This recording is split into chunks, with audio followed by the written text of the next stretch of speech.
Magandang araw po, welcome po sa aking channel, Nov9 TV. Patalasasan po, meron po ba kayong mga properties na napapabayaan or non-performing assets? Plan nyo ibenta, pero wala kayong oras pagbenta nito.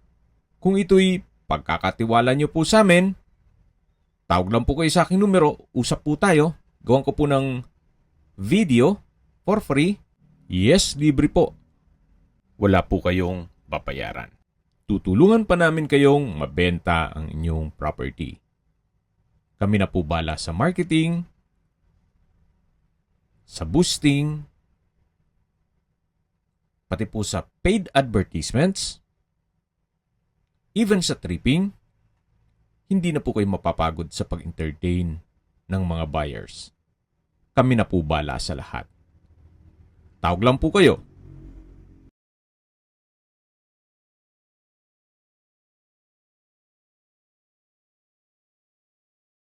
Nandito po tayo ngayon sa isang exclusive subdivision na malapit po sa Tagaytay. Ito pong bagong video presentation natin ay isang residential property. May lot area po ito na 600 square meters. Pero pwede naman pong may option tayo. Kung sakaling hindi naman nyo kaya itong buong 600 square meters, ito pong may bahay ay 300 square meters at ito pong katabing lote naman ay 300 square meters. Punong-puno po yan ng fruit-bearing trees. Kung sakali man po na gusto nyo yung bakanting lote lang, pwede naman po. Ito pong bahay ay 3-story po yan at may floor area na 700 square meters more or less. Tungkol naman po sa dokumento nito, bali 2 titulo po yan. Itong may bahay ay 300 square meters, nakabukod po ang titulo niyan. At yung katabi naman is another 300 square meters na may sarili ring titulo. At buhay po ang may-ari, kaya wala po kayong magiging problema sa documentation o sa transfer ng title. Dito po sa loob ng subdivision ay kompleto din po ang amenities gaya ng parks and playgrounds, clubhouse, swimming pool, basketball court, restaurant, golf course, at marami pa pong ibang facilities at amenities. Meron din pong 24 hours security. Ito po yung garahe. Nakakasya ang 2 sasakyan. At yung color red naman ng pintuan niya na po ang main door. Yan po yung main gate. At sa dulo po ay may access papunta naman sa setback. Lipat po muna tayo dito sa kabilang side bago tayo pumasok dito sa main door. May ilang mga ornamental plants na rin po sa palibot nitong property. At yan po yung daan papunta naman sa bakanting lote. Mamaya po ikutan natin yan. Ito naman po yung corner side ng bahay na kung saan meron po itong corner glass wall and window. Yan po, tunghayan niyo po, napaganda ng disenyo. Modern design na rin po siya. At sa taas po ay meron pong balkonahe. Nakabakod na rin po ng concrete fence ang buong 600 square meters. Reason for selling, well, may bago na po silang bahay na kung saan mas malaki pa po dito. Bago po dumating dito sa may main door, meron pong glass panel. At nandito na po tayo sa main door. Buhay na buhay po ang kulay. Color red.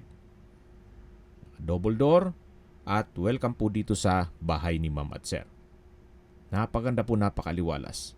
Ito po yung living area o salas. At fully furnished pala ito. Lahat ng makikita nyong kagamitan ay kasama po, pera po sa personal staff ni owner. Sa dulo po yung corner glass wall and window na nag-serve sa as natural sunlight. Then meron din pong pocket indoor garden. Naka-ceiling cove design, may pin lamps, center lamp, at meron din pong access door na papunta naman sa balkonahe. Yan po yung daan papunta dun sa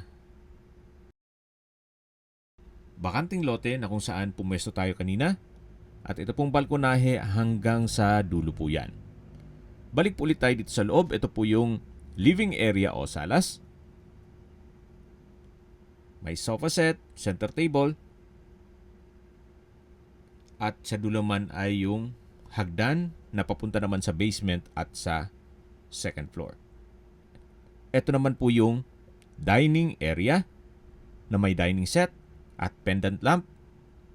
Open concept lang po, walang partitions, kaya napaka aliwalas.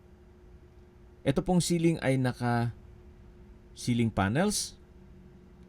Then sa dulo po ay may customized glass window na nag-serves as natural sunlight. At nandito na po tayo sa may formal kitchen. Meron po itong breakfast nook. At dito naman po yung tinutukoy ko na customized glass wall and window. Ito naman po yung pantry na naka soft close hinges at meron pong pull out drawer. Meron din po ditong kitchen countertop with stainless sink and faucet. May kitchen drawer and cabinet. May gas range, range hood, refrigerator. At ito po yung breakfast nook. At katabi lang ang dining area. Dito naman po ay yung daan papunta sa dirty kitchen. Check po natin. Meron po itong kitchen countertop, double stainless sink with faucet, malaking kitchen window, at storage ng kitchen utensils. Ito pong kitchen countertop hanggang sa dulo po yan. Ito naman po yung access door papunta sa likod ng bahay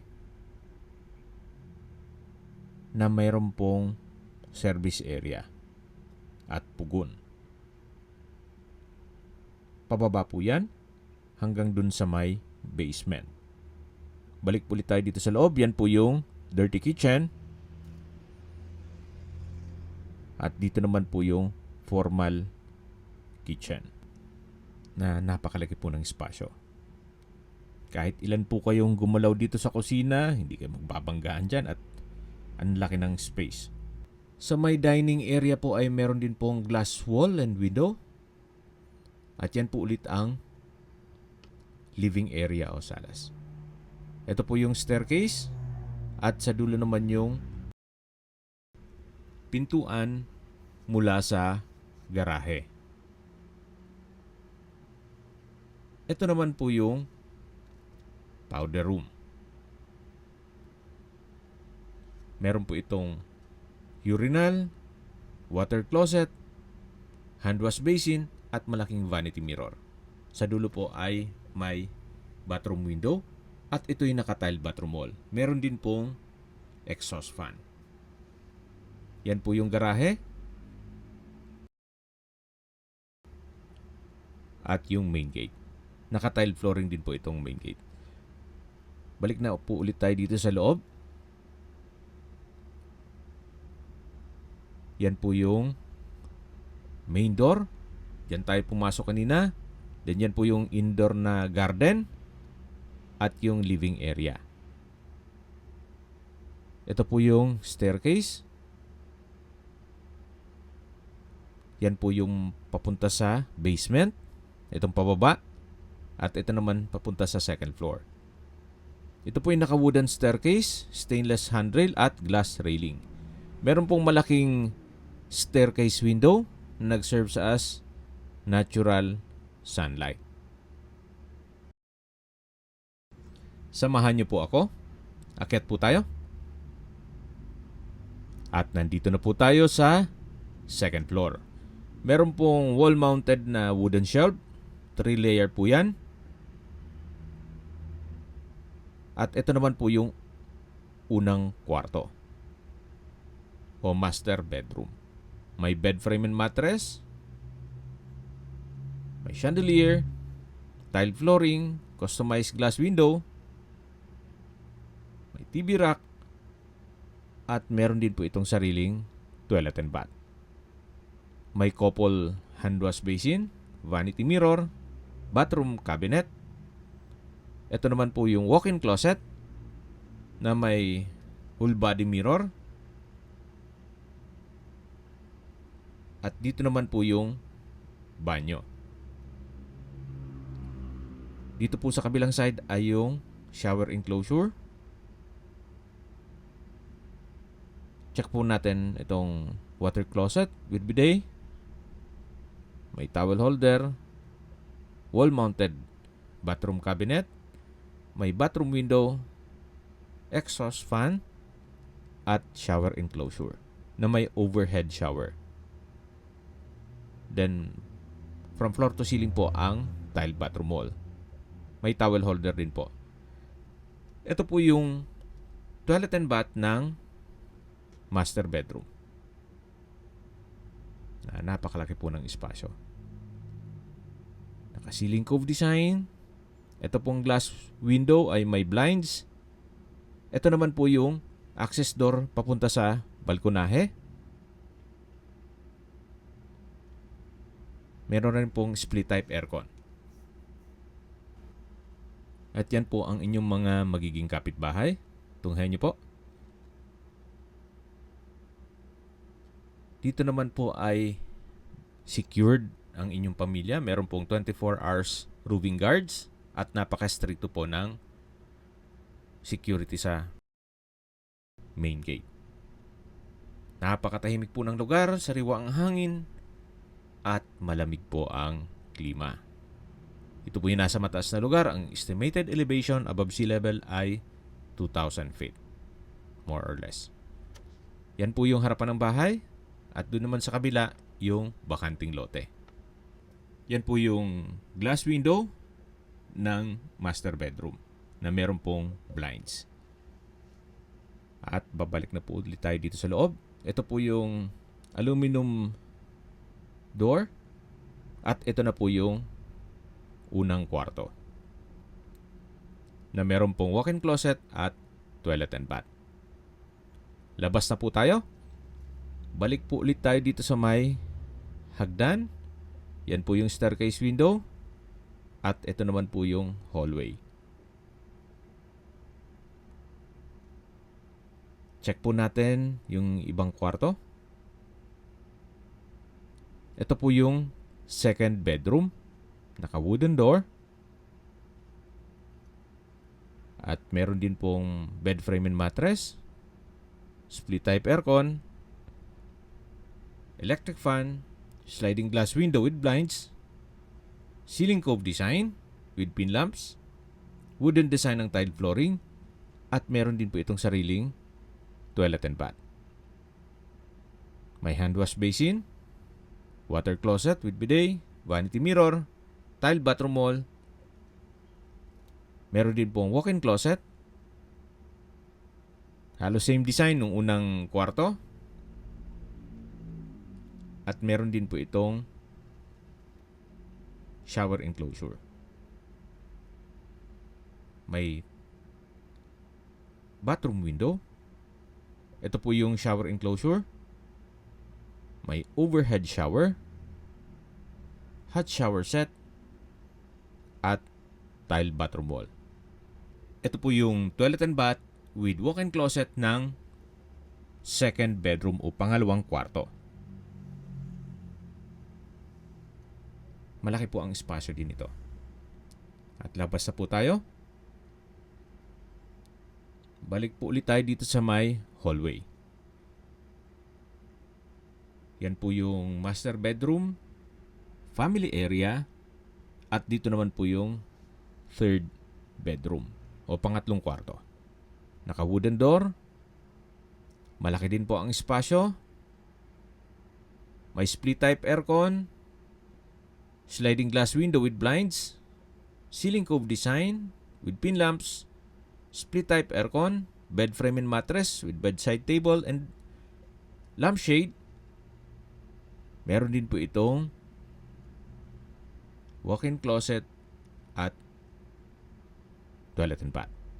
May hand wash basin, vanity mirror, water closet with bidet, wall-mounted towel holder, tile bathroom wall, shower enclosure, at overhead shower. Meron din pong hot shower set. Ito po yung toilet and bath ng third bedroom. Yan po, tunghayan nyo po ulit. Wala na po kayong ipapagawa dito. Ito po ay well-maintained. Labas na po tayo. Balik tayo dito sa hallway. Yan po yung mga kwarto dito sa second floor. Malaki ang spasyo. May sariling toilet and bath. Ito naman po yung tinutukoy ko na family area. Na kung sakali man na malaking pamilya kayo, pwede po itong gawing another room. Well, depende po sa inyo kung anong magiging use nyo dito. Yan po yung corner glass wall and window. Meron din po itong access dito sa may maliit na balkonahe na naka-aluminum screen door. Naka-glass railing. Ang laking bagay po nitong mga glass wall and window. May natural sunlight at nakakapaliwalas. Ito po ay pwedeng gawing entertainment room, music room, family room. Gaya na sabi ko, pwede ring another room kung talagang malaking pamilya kayo. At bababa na po tayo. Yan po yung staircase window o glass wall and window. Ang laking bagay po. Kahit pa paano makakatipid sa kuryente. Hindi na kailangan mag-ilaw dito, especially kung araw naman. Okay, bababa na po tayo. At yan po ulit yung ground floor. Nandyan po yung living area. Sa dulo yung balkonahe. At doon naman sa kabilang side yung dining area at kusina. Okay, bababa na po tayo dito sa may basement. Ito pong hagdan ay naka stainless handrail at glass railing. Okay, baba po tayo. Dito po sa bungad ay meron na pong multiple shelves. Kung ano man mga kagamitan pwedeng ilagay dyan. At ito naman po yung understair storage. Na may pintuan yan at may ilaw. Lipat po tayo dito sa kabilang side. Ito po yung magiging living area ng basement.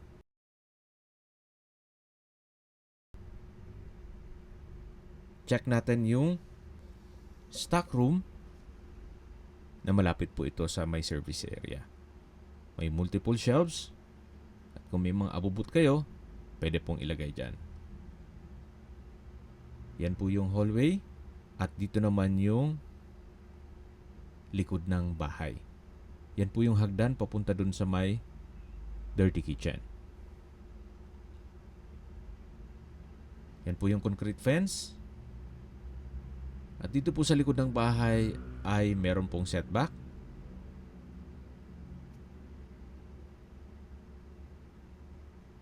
Pag diniretso mo yan, yan po yung sa dirty kitchen. Yan po yung stock room.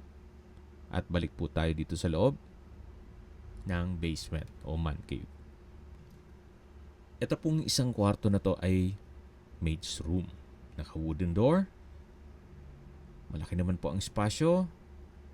Pati yung sliding glass window. Maayos ang pintura. At dito naman po sa kabila ay yung banyo na naka-wooden door. At meron din po itong hand wash basin, water closet, at shower. Sa dulo po ay may bathroom window. Ang laki pa po ng espasyo dito. So, pwedeng gawing game room or lagyan ng guest room. Depende po sa inyo kung anong pwede nyong gawin dito sa laki ng espasyo na to.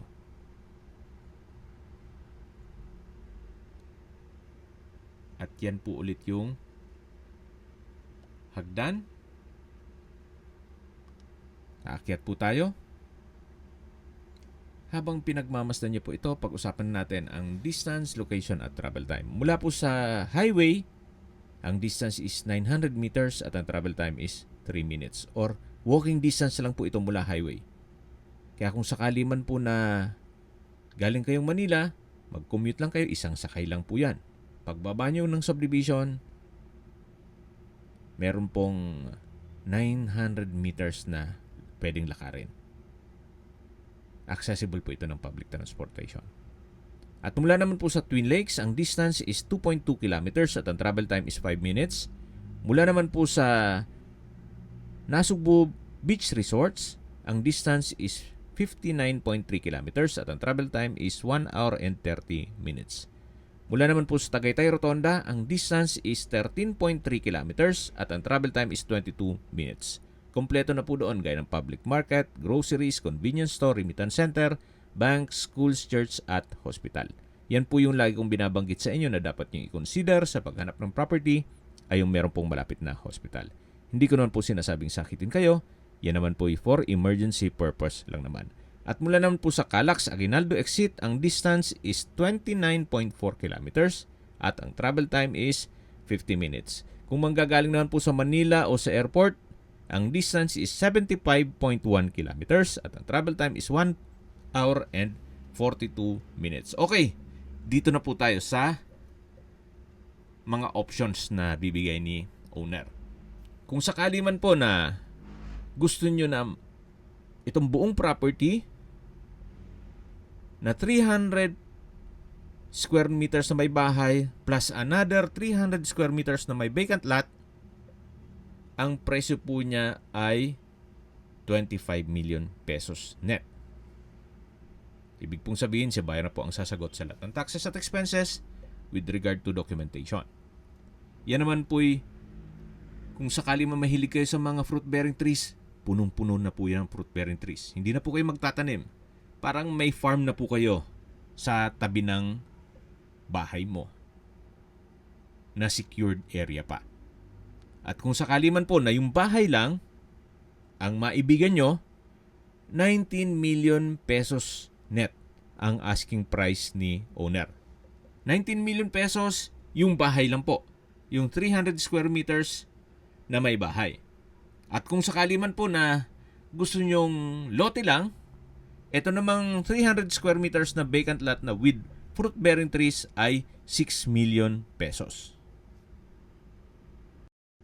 Kung may mga katanungan po kayo, tawag lang po kayo sa aking numero. Okay, sa mga nag-skip po ng video, ito pong property ay nasa isang exclusive subdivision na along the highway at kumpleto po ang amenities. Ito pong buong property ay 600 square meters na may dalawang titulo. Ito pong bakanting lote ay 300 square meters at yung may bahay ay 300 square meters. Bali po may option po kayo. Pwede yung may bahay lang at kung sakali man po na kayang-kaya naman ng budget nyo, itong 600 square meters, may 2-story house na may vacant lot with fruit-bearing trees, 25 million pesos. At kung lote lang naman, pwede rin po, 6 million pesos yung 300 square meters na vacant lot. At kung sakali man po na bahay lang with 300 square meters lot, pwede rin po, 19 million pesos. Hopefully, hindi po kayo naguluhan, pero kung sakali man po na interesado kayo, tawag lang po kayo sa akin at paliwanag ko po ulit sa inyo yung mga options ni owner. Pero para sa akin, yung buong property na 600 square meters sa 25 million, fair deal na rin po.